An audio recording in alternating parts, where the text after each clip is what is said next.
Bonsoir, bienvenue, bonne semaine, ravi de vous retrouver. Deux invités, Monseigneur Gaillot qui va arriver d'un instant à l'autre. Vous avez fait la chronique depuis ce week-end avec une avalanche de soutien le concernant depuis sa révocation vendredi dernier. Et puis, la révocation est normale.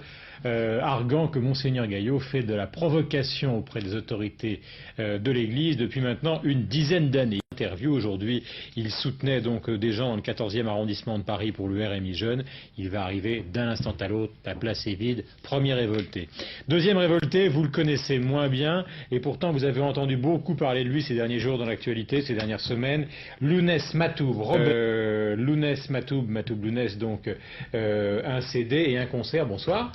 Un concert qui aura lieu. Bonsoir, ce que je voulais dire, Monsieur Gaillot, Gaillot, parce que je ne connais pas très bien ce qui se passe actuellement en France. On en parlera avec lui, vous inquiétez pas pour ça. On est surtout là pour parler d'abord. Alarmé, quoi. Je voulais savoir ce qui se passe, donc excusez-moi. Non, mais il n'y a aucun. Le concert est quand? Et après, on va parler du livre et de la situation en Algérie, parce que c'est quand même ce qui nous motive aujourd'hui, c'est l'actualité du jour aussi. Alors, le concert est quand? Donc, le concert, c'est pour le 28 janvier, précisément. Donc, il y a une matinée à 14h. Et une soirée à 20h. C'est où? C'est au Zénith. Au Zénith à Paris. Alors je rappelle pour ceux qui ne vous connaissent pas ce qui vous est arrivé, vous me l'expliquez d'ailleurs tout à l'heure, vous êtes un homme de la montagne. Vous étiez au départ une sorte de troubadour, vous ne faisiez pas de la musique professionnellement, mais vous animiez les fêtes du village, vous aviez un papa dans la montagne qui lui était cuisinier, faisait un peu de comptabilité, et puis petit à petit vous avez été amené à faire de la chanson, puis de la chanson, mais en tout cas défendant votre peuple, défendant vos montagnes, défendant votre langage, et puis c'est là que les ennuis ont commencé, puisque 9 octobre 88, c'est la dernière de couverture de votre livre, un gendarme vous tire dessus, 5 balles de Kalachnikov, 6 août 90, vous êtes carrément poignardé dans une gendarmerie, et surtout c'est comme ça que la France entière vous a connu.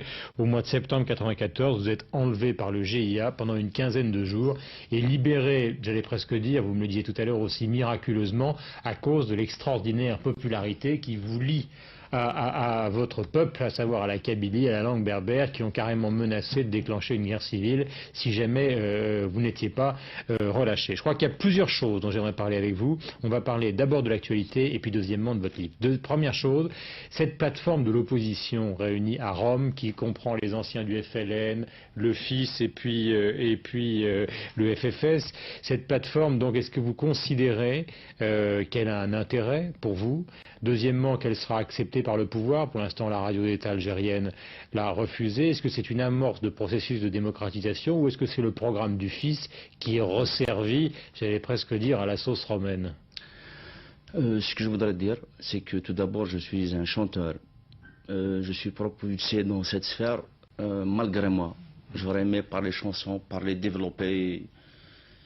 Mais on ne peut pas rester insensible au drame algérien. Je ne peux pas rester à contempler mon pays sombrer au jour le jour dans le chaos. Plus de 30 000 morts ces derniers mois. Peut-être beaucoup plus. Mais donc je ne peux pas rester, comme je l'ai dit, insensible. Ce qui se passe à Rome, c'est un peu la République islamique qui a été rejetée par l'Algérie, qui veut revenir par Rome, par les gladiateurs de Rome. Parce que c'est une alliance intégriste en quelque sorte. Vous voulez dire que les autres partis, c'est-à-dire les anciens du FLN ou du FFS, les forces socialistes, auraient finalement auraient été absorbés par les islamistes? Absorbés entièrement. Ils sont absorbés entièrement parce qu'on a la base du FIS. Certains démocrates qui s'y prétendent, démocrates, parce que je pense qu'ils sont démunis de cette couleur démocratique, croient qu'ils vont bénéficier de cette base du FIS, qui ont voté en 1980. Ils ont oublié que ces gens sont motivés, sont déterminés, ils sont prêts à tuer. On peut pas, c'est des gens irrécupérables. Mais en Lounès, la situation telle qu'elle se présente aujourd'hui, malgré cet appel à la trêve, y compris d'abord, est-ce que vous croyez, le GIA dit nous sommes d'accord pour arrêter un certain nombre d'actions violentes à 3 conditions. Je lis.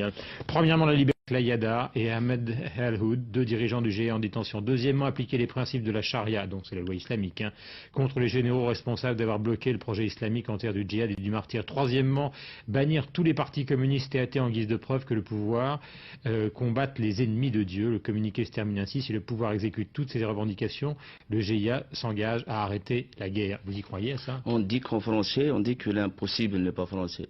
Et ces gens sont en train de se battre. Parce que tant qu'il y aura une âme en Algérie qui criera tout haut, tout fort, voudrait vivre en toute quiétude, dans un climat démocratique, dans un climat laïque,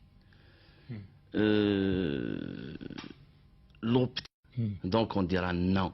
Non à une république islamique en Algérie. Mais jusqu'où, enfin, est-ce que ça veut dire, parce que vous dites aussi à un autre moment dans votre livre, c'est la meilleure chose, vous dites, moi finalement, vous voyez, je vais essayer d'être précis, c'est la moindre des choses, ouais. Le pouvoir a engendré l'intégrisme, je le répète, je combats les intégristes qui sont du fils ou autre. Comment il peut y avoir, puisqu'il y a actuellement Zeroual d'un côté, les militaires, le fils avec le bras armé, le GIA de l'autre, et puis au milieu, j'allais dire des individualités. Oui, comme mais vous. Mon espoir, je l'investis dans le combat des démocrates, tels que Khalid Msaoudi, Saïd Saadi, jeune corrompu, qui est vomi par l'ensemble des Algériens. Et qui m'ont canardé, qui m'ont tiré quand même 5 balles dans la peau.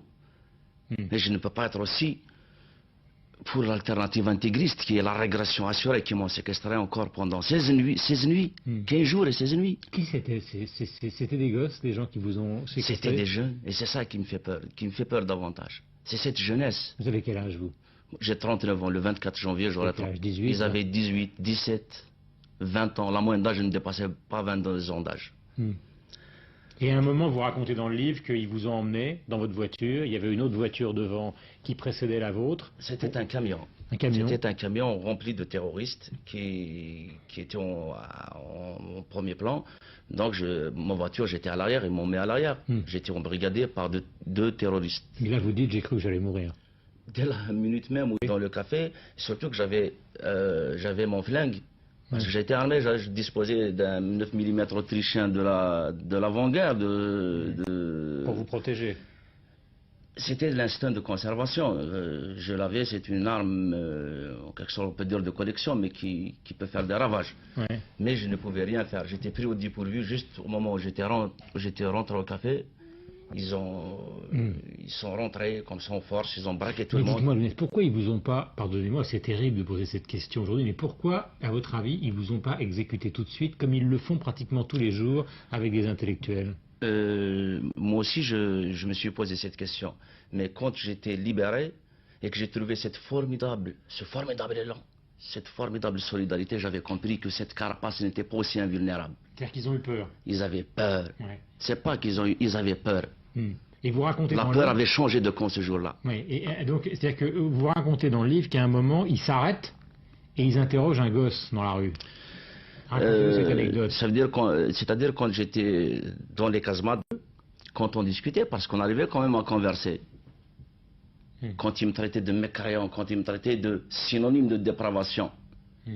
Ils m'ont dit, comme quoi qu'ils ont questionné un gosse, ils lui ont dit, au nom de Dieu, viens, on va t'envoyer. Ou un peu le gosse réticent qui dit non, je ne viens pas et tout. Après ils lui disent au nom de Matoub, viens. Et le gosse vient ici pour Matoub, je viendrai. Tout de suite. Après ils m'ont reproché, ils m'ont dit, vous vous rendez compte?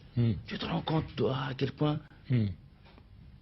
Et, donc, il y a des moments où ils disent, parce qu'ils voyagent aussi dans des bus. Nous en Algérie, c'est des comment dirais-je, ce n'est pas des bus, c'est des fourgons où on met des banquettes pour essayer de... Excusez-moi, excusez-moi, mais quand ils écoutaient mes chansons, on me reprochait aussi que les gens écoutaient mes chansons religieusement. Donc ils abandonnaient Dieu, en quelque sorte, ce qui est pour eux le Coran et les sourates et tout ce qui s'ensuit, et de m'écouter moi religieusement, donc profondément, en quelque sorte. Je vous présente Monseigneur Gaillot. Monseigneur, bonjour. Je vous ai vu à la Sorbonne l'autre jour, pour le prix de la mémoire.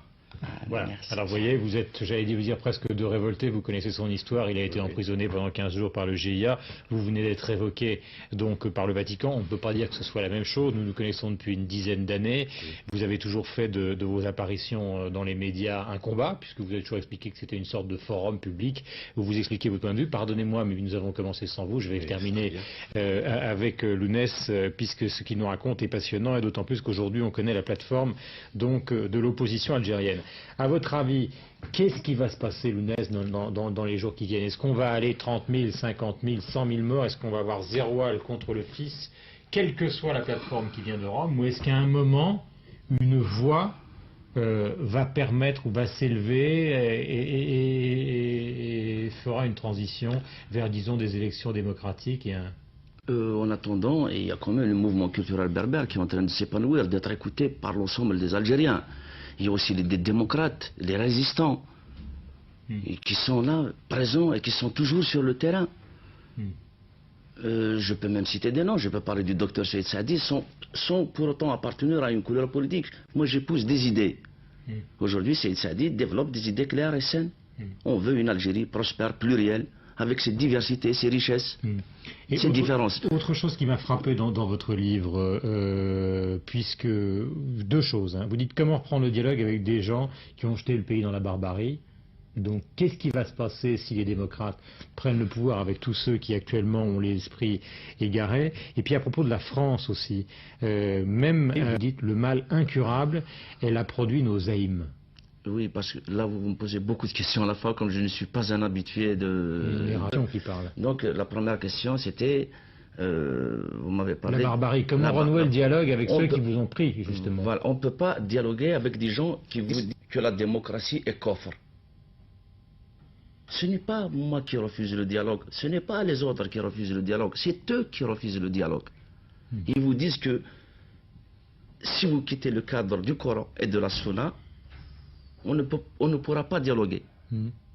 Alors que nous, ce qu'on cherche en Algérie, c'est vivre dans un climat de quiétude, comme je l'ai dit tout à l'heure, avec nos diversités, parce que l'Algérie a quand même traversé une multitude. Il y a eu les Byzantins, les Phéniciens, les Arabes, les Français. Mais nous, notre peuple a toujours souffert le calvaire du colonialisme. Ce peuple, c'est le peuple berbère qui a toujours payé dans sa chair. On l'a toujours rejeté, on l'a toujours opprimé. Je voudrais qu'on en parle un petit peu de ce peuple opprimé. Mais justement, est-ce que vous considérez, concernant la responsabilité de la France, quelle est sa responsabilité dans la crise actuelle? Je ne peux que dire mon point de vue. La France était restée avec les accords d'Évian, elle était restée quand même maître de l'Algérie future, d'après 62. On pouvait quand même inculquer dans les accords d'Évian le pluralisme, chose qui n'a pas été faite. On a livré un pays frêle, un pays fragile. Un pays très riche, parce qu'à l'époque aussi il n'y avait pas cette démographie galopante, il n'y avait pas cette immaturité. On l'avait livré aux mains d'un parti unique qui en a fait ce qu'il en a fait aujourd'hui. L'Algérie, malheureusement, est au fin fond d'un... Et c'est le colonialisme français qui, d'après vous, a engendré le FLN? Peut-être quelque part.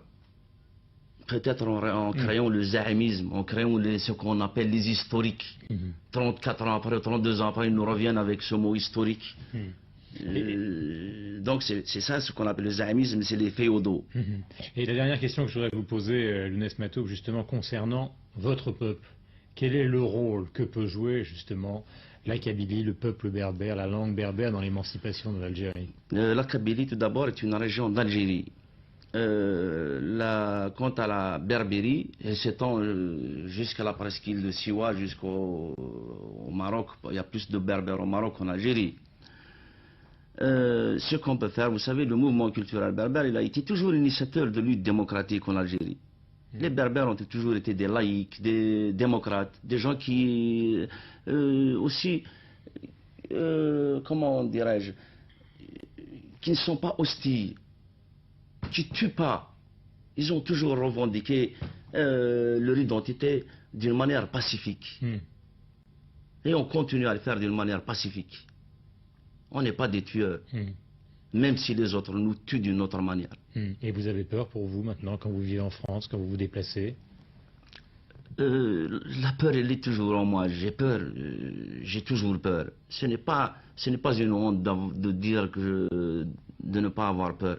J'ai peur, mais je pense que quand je pense à mon peuple, quand je pense à ces gens qui sont soulevés comme un seul homme pour me soutirer des griffes de la mort, je pense qu'après tout, on meurt d'une manière ou d'une autre. Et si je dois choisir ma mort, je préfère mourir pour cette cause qui est noble et juste. Merci Lounès Matoub. On va se retrouver dans un instant avec Monseigneur Gaillot. Je rappelle donc le titre de votre livre, Rebelle, Lounès Matoub, où vous racontez non seulement votre histoire, avec la collaboration d'ailleurs d'une journaliste de France 2, mais aussi il y a des poèmes et des chansons qui se retrouvent à la fin, et puis le concert le 28 février au Zénith. Le 28 janvier. 28 janvier, pardon. 28 janvier, voilà. Clac pour moi. 28 janvier. Donc, je veux citer une phrase de Lounès dans son livre. Les esprits furent souillés dès le premier jour quand on